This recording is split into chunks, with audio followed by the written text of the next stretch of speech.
Jumpa lagi dengan APMD Podcast. Masih bersama Tri Agus Susanto. Hari ini masih bersama APMD Podcast kerjasama dengan DPD KPPI DIY.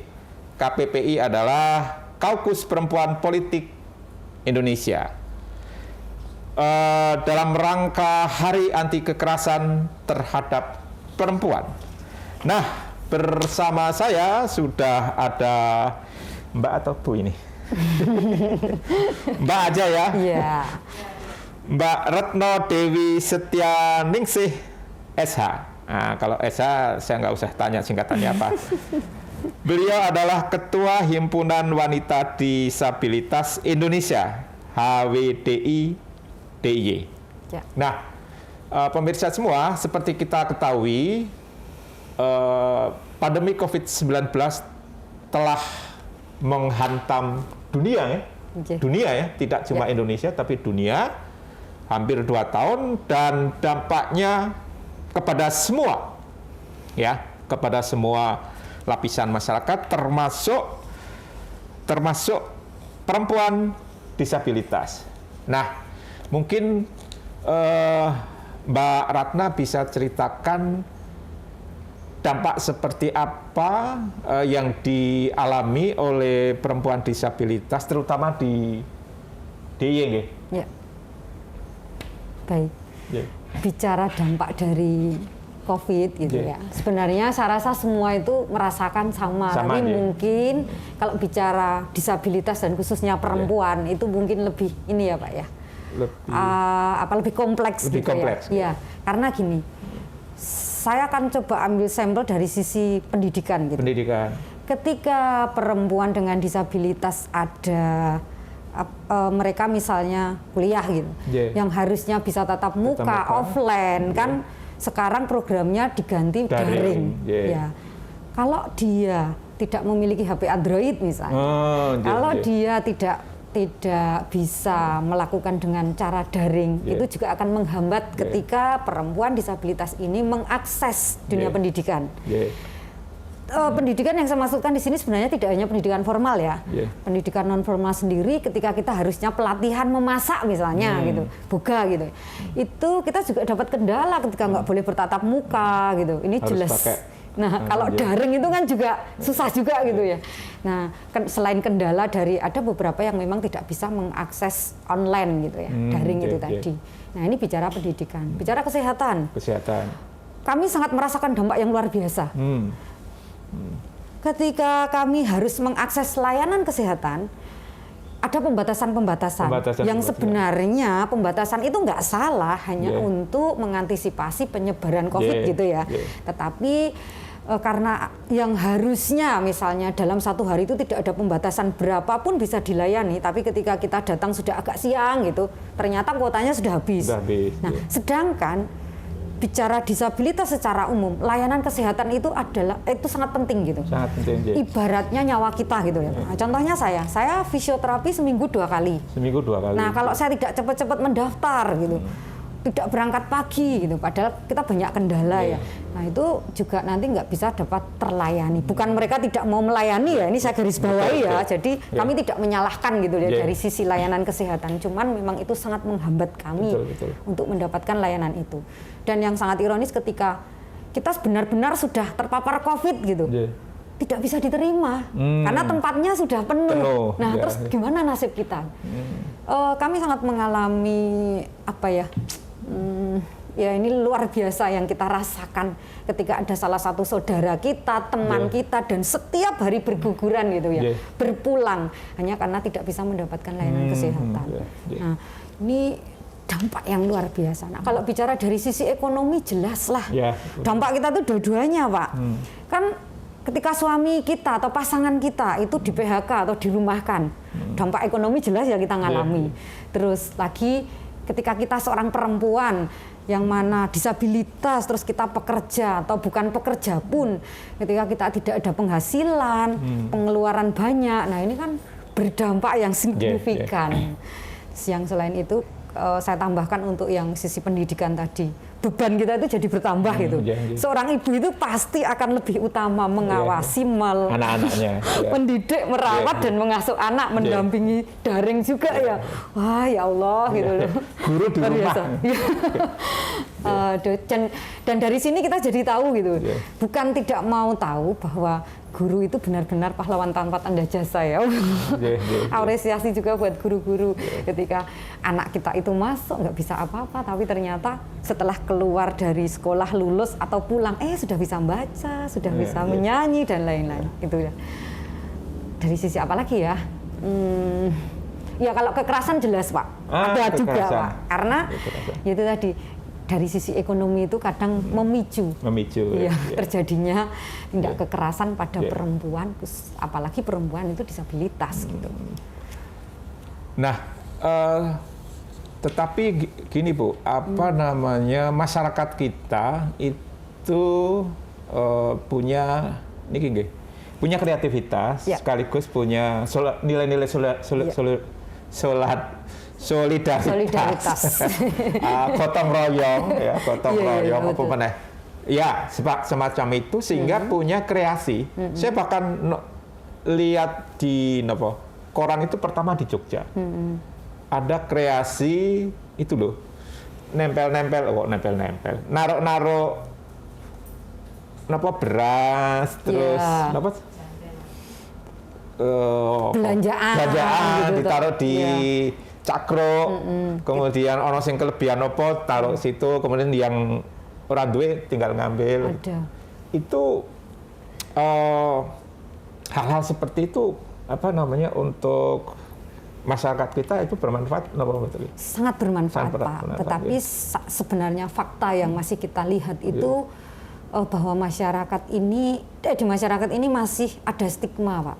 Ketika ada salah satu yang dia terpapar COVID itu ketika kesadaran mereka itu sangat rendah, malah justru dijauhi. Padahal seharusnya kan kita itu seperti yang Dinas sampaikan ya, bergotong royong, kita berempati, kita membantu gitu. Itu tidak bisa kita pungkiri Pak. Kalau saya melihat di Jogja juga masih ada karena di kampung sebelah saya itu juga kayak gitu. Justru mereka dijauhi gitu, takutlah terpapar. Tapi di kampung yang sebelahnya lagi, termasuk di kampung saya itu kalau ada yang terpapar, justru mereka harus karantina semua, nanti dilaporkan ke puskesmas, ada layanan dari kesehatan dan lain-lain. Kita yang warga ini mensupport. Setiap hari itu di WA, kebutuhannya seperti apa. Itu sangat bagus ketika memang kesadaran di masyarakat itu sudah sangat tinggi.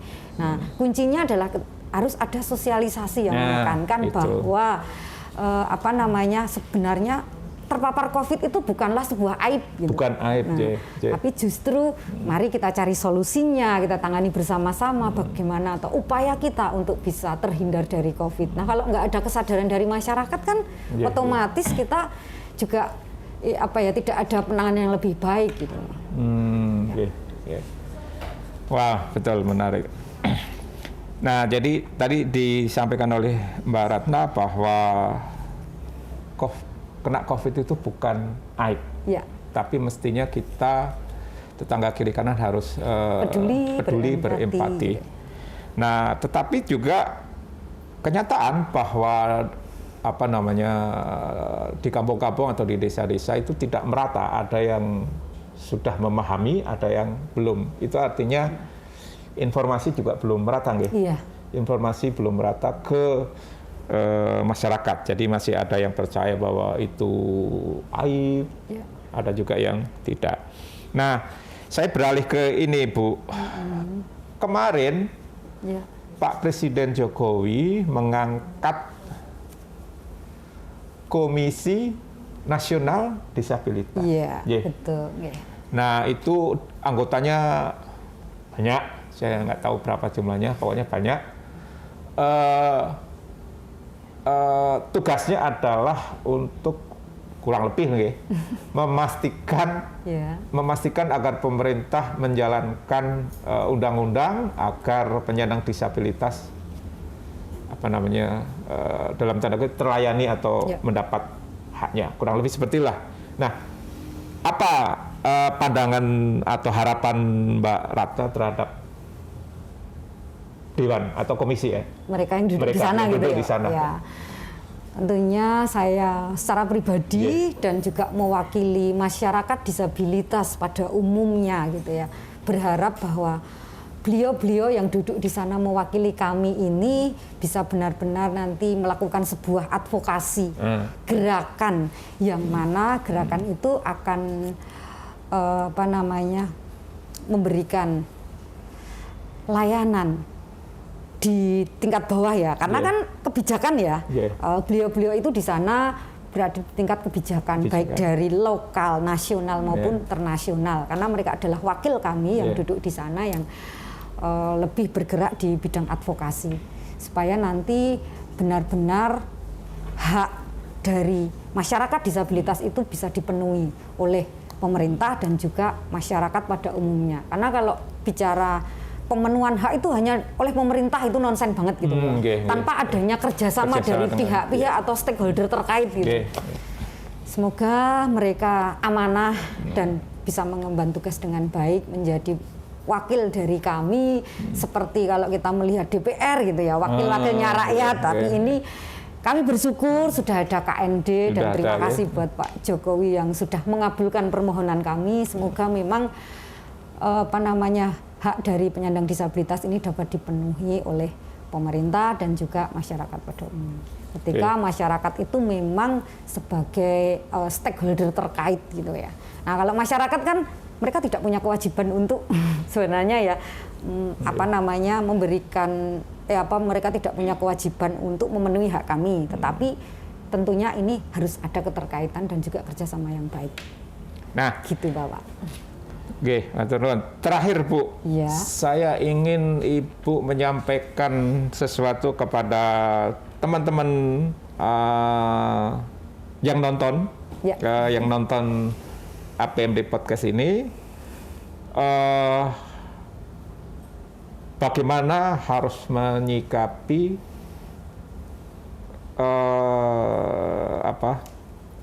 terhadap perempuan penyandang disabilitas semasa pandemi COVID ini, yang kita tidak tahu kapan akan berakhir.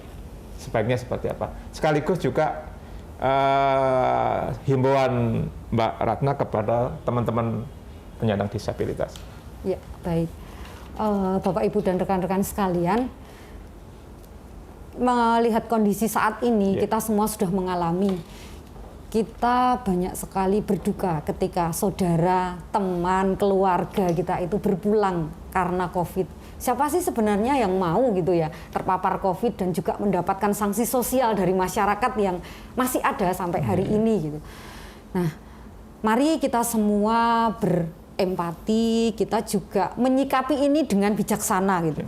Jangan pernah kita menganggap bahwa COVID ini adalah aib bagi kita dan keluarga. Maka kita harus bijaksana dengan cara kita benar-benar menerapkan prokes. Kita juga harus bangkit ketika bagian dari hidup kita, bagian dari keluarga kita itu sudah berpulang mendahulu kita karena COVID. Jangan sampai kita jatuh terpuruk hanya karena pandemi COVID ini. Gitu. Itu Pak yang bisa saya sampaikan. Wah, terima kasih Mbak Ratna. Pesan semoga langsung didengar oleh teman-teman dan pemerintah juga mendengar. Tadi harapan tadi juga sudah disampaikan. Sekali lagi terima kasih Mbak Ratna. Terima kasih juga buat teman-teman APMD Podcast yang menonton tayangan ini. Terus tonton APMD Podcast episode berikutnya, masih kerjasama antara APMD Podcast dengan DPD KPPI DIY. Sampai jumpa APMD Podcast.